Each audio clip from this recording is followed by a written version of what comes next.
Okay. આજે દાહોદ નગરપાલિકાની સવારમાં 11 વાગે પ્રમુખ ઉપપ્રમુખની ચૂંટણી હતી. એની અંદર ભારતીય જનતા પાર્ટી દ્વારા અમારા ચૂંટાયેલા 3 કાઉન્સિલરોને અંદર આવવા દીધા નહીં. સમયસરે હાજર થયા રાઈટ 11 વાગે તો પણ આવવા દીધા નહીં.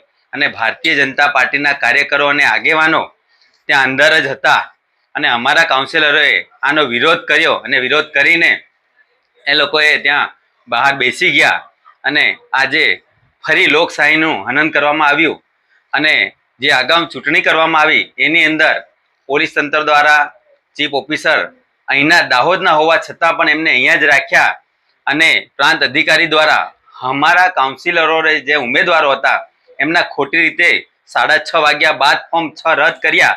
નહીં તો દાહોદની જનતાએ કોંગ્રેસને જ મેન્ડેટ આપ્યું છે એવું અમે માનીએ છીએ. દાહોદની જનતાએ કોંગ્રેસને જ વોટ આપ્યા છે. અમે વોટ શેરમાં પણ ભાજપથી આગળ છીએ, પરંતુ ભારતીય જનતા પાર્ટીએ દાબ દબાણની રાજનીતિ કરી, ડરાવવાના અને ધમકાવવાની રાજનીતિ કરી અને ખોટી રીતે ભારતીય જનતા પાર્ટી દાહોદ નગરપાલિકામાં બેસી ગઈ છે એવું અમે આજે કહેવા માંગીએ છીએ.